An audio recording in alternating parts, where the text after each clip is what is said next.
Start with John Corrales. Brad, you talked at the end of last month about changing the shot profile and working towards that. Seems like you guys have been able to get to the rim a lot more. What are you seeing from the offense? Do you like where it's heading? Yeah, I mean, I think that's been a big emphasis for us. Again, part of it is when you have more bodies available, especially your better offensive players, that sure helps. Everybody's trying to take away layups. Everybody's trying to take away threes, and you have to work hard to generate either. And so I think we have gotten a little bit better, but, we got to do it throughout the course of a game. I mean, if you go back and watch the Denver game, I thought the first quarter we just settled and didn't really have any real attack with force. And, we found ourselves in a tough spot to come back. We were fortunate to be able to do that, but, I think that's something that we need to continue to improve on. Gary Washburn. Yeah, two questions, Brad. One, I just want you to kind of reflect on the passing of Slick Leonard. I know it's, and secondly, just wanted to ask about Jayson and Jaylen, how they made it through the Denver game. I didn't hear the second part of the Jayson and Jaylen question, Gary. What'd you say? I'm sorry. How they made it through the Denver game health-wise. Yeah, good. They both made it through well.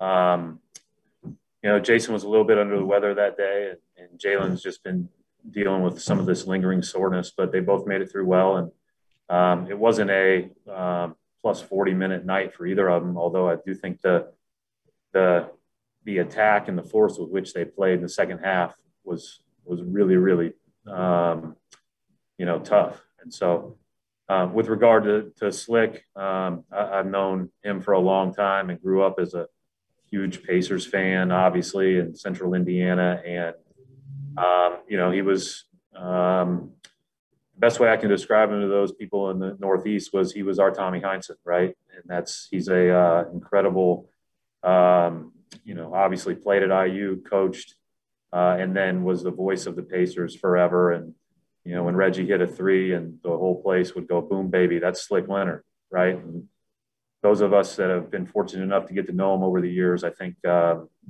really even appreciate him just as much off the court. Will certainly be missed. Another tough loss in our basketball community this year. Matt Vitor. Brad, Mark Cuban and Luka Doncic were talking about how they thought that the condensed NBA schedule and that the play-in tournament doesn't make sense this year, and that it's potentially bad for the league, bad for the players involved. I'm curious what your thoughts are, especially because you've had some guys that have been dealing with soreness and dealing with health stuff over the course of the season. Yeah, I mean, it is what it is. I mean, that's the way they're going to determine playoffs, and 7 through 10 are going to play in for those last two spots. I don't really have a reaction to it other than that's the way they decided to do it. I understand the entertainment value that comes with the play-in games. That said, we will not prioritize our seed over our players' health. That's for sure. If there's somebody that needs to sit or something that, if Tatum, Jaylen, whoever, and I think we've been pretty consistent with that with Kimba's year as well. So we'll land where we land, Matt, and then, hopefully we're still playing and we get a chance to move on. Keith Smith. Hey, Brad, when you go against a guy like Damian Lillard, who's a threat to really shoot it anywhere inside half court, how does that force you guys to kind of bend and change your defense? Yeah, it's a much different defensive game than the other night. Obviously, with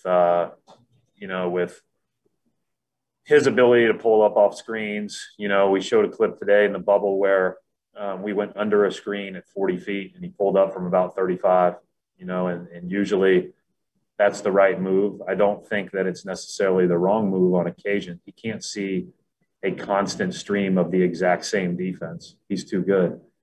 That said, I mean, you got to do your best to be in his airspace 40 feet and in. And so when that really comes into play is high pickup points, both for your guards and for your bigs. I think Portland did as good of a job as any team in the league maybe a couple of years ago, and then obviously have continued it. But everybody is doing it now of setting screens super high because you were picking them up so high. And so, you pick them up at 30 feet. Well, then Cantor and Nurkic are there on your hip, setting a screen on you so that Damian can pull up in rhythm, at 25 feet in. And that's really hard to guard. So your bigs can't just run into the paint like they normally would in transition and not, without the ability to get back up to that screen. All right, we'll wrap it up right there. Thanks, Coach.